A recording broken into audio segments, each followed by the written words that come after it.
اعوذ باللہ من الشیطان الرجیم بسم اللہ الرحمن الرحیم السلام علیکم یا حجت اللہ فی عرضی۔ ساتھی امید کرتی ہوں کہ آپ سب اپنی فیملیز کے ساتھ خوش و خرم شاد و آباد ہوں گے۔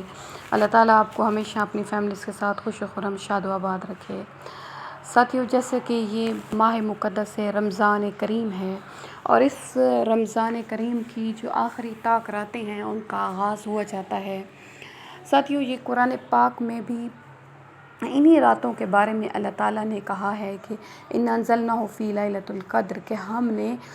جو ہے قرآن پاک کو نازل کیا لیلۃ القدر میں۔ کہ تمہیں کیا معلوم لیلۃ القدر کیا ہے؟ یعنی قصہ مختصر کہ یہ وہ رات ہے جس میں روحیں اور فرشتے اترتے ہیں، اور اس میں جو صیغہ استعمال کیا گیا ہے وہ عربی کا ایسا صیغہ استعمال کیا گیا ہے یعنی جس میں روحیں اور فرشتے اترتے ہیں، یعنی یہ نہیں کہا کہ اترے ہوئے تھے یا اتریں گے، بلکہ اترتے ہیں، یعنی ہر شب قدر میں جو ہے وہ روحیں اور فرشتے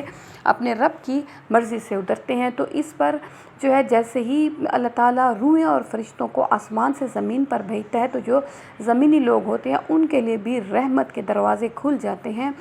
اور ان کے بھی تقدیروں کے فیصلے ہونے لگتے ہیں۔ تو اس رات کے یعنی شب قدر کی راتیں جو کہ آخری طاق راتیں ہیں، جو کہ 19، 21، 23 یا پھر 25 اور 27 بھی ہو سکتی ہیں، ان کے خاص اعمال ہیں۔ وہ کون سے اعمال ہیں یہ سب کچھ ہم اپنی آج کی ویڈیو میں آپ کو بتائیں گے، لیکن اس سے پہلے آپ ہمارے چینل صدائے مہدی کو سبسکرائب کر دیں اور ہماری ویڈیو کو لائک کرنے کے ساتھ ساتھ اپنے تمام دوستوں میں شیئر کر دیں تاکہ صدائے مہدی کا یہ کارواں ہمیشہ بڑھتا رہے اور آپ سب صدائے مہدی کی صدا بن جائیں۔ یہ تو ساتھیوں چلتے ہیں اپنی آج کی ویڈیو کی طرف۔ ساتھیوں، شب قدر کی جو راتیں ہیں، مخصوص راتیں ہیں، ان میں سب سے پہلے مغرب کی نماز سے پہلے جو ہے وہ ایک خاص غسل کرنا چاہیے، خاص غسل جو ہے وہ کرنا چاہیے، کیونکہ اس غسل سے جو ہے وہ تمام گناہ جو ہیں وہ معاف ہو جاتے ہیں۔ دوسرا، شب قدر کی راتوں میں خاص طور پر ایک نماز ہوتی ہے جس کو نماز شب قدر کہتے ہیں۔ اس رکعت میں ایک مرتبہ جو ہے سورۃ الحمد کے بعد 7 مرتبہ سورۃ توحید پڑھی جاتی ہے اور اس کے بعد تسبیح فاطمۃ الزہرا اور اپنے گناہوں کا اعتراف۔ دعائے جوشن کبیر جو ہے وہ ان راتوں کی ایک مخصوص دعا ہے کہ دعائے جوشن کبیر کو اگر آپ اکیلے نہیں پڑھ سکتے تو کچھ لوگ اکٹھے ہو جائیں اور اس کی سب فصلیں جو ہیں وہ مکمل کر لیں، 10 کی 10۔ وہ رزق میں برکت اور وسعت اور اس کے علاوہ عمر میں درازی کا سبب بنتی ہے، اس سے صغیرہ کبیرہ گناہ معاف ہوتے ہیں۔ زیارت امام حسین علیہ السلام خاص طور پر جو ہے وہ اس رات یعنی یہ جو طاق راتیں ہیں ان کے لیے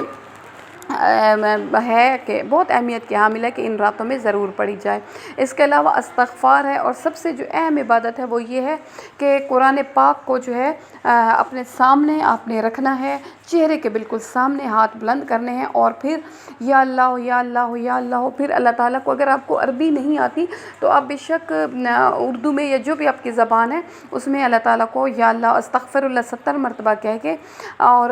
قرآن پاک آپ کے چہرے کے بالکل سامنے ہو اور آپ نے یا اللہ استغفر اللہ کہنا ہے 70 مرتبہ، اور اللہ تعالیٰ کو واسطہ دینا ہے سب سے پہلے رسول اللہ کا بحق کے یا محمد ہو یا محمد ہو، پھر بحق کے یا علی ہو یا علی ہو یا علی ہو، پھر حق کے یا فاطمہ ہو، پھر بحق کے یا حسین، پھر حق کے حسن، پھر حسین، پھر اسی طرح 12 کے 12 اماموں کا واسطہ دینا ہے، اور پھر اینڈ میں جو بھی آپ کی دعا ہوگی وہ آپ نے کہنی ہے۔ اور اس کا ایک بہت ہی اہم طریقہ ہے، وہ آپ دیکھ سکتے ہیں مفاتیح الجنان میں دیا ہوا ہے کہ قرآن سر پر رکھ کر بھی آپ نے اس رات میں خاص عبادات یعنی دعا مانگنی ہے۔ اور قرآن سر پر رکھنے کا مطلب یہ ہوتا ہے کہ اب حوصلے جو ہیں وہ ختم ہو گئے ہیں، تو بس اب ایک ہی ذریعہ ہے کہ قرآن سر پر رکھ لیا، اور اب جو ہے آخری وقت ہے، یعنی اس سے بڑی جو ہے وہ کوئی حاجت منوانے کا ذریعہ نہیں ہے قرآن سر پر رکھنا۔ اور اگر کوشش کریں کہ 100 رکعت نماز جو ہے نفل ادا کریں، اور جن لوگوں کی واجب نمازیں بچی ہوئی ہیں وہ اپنی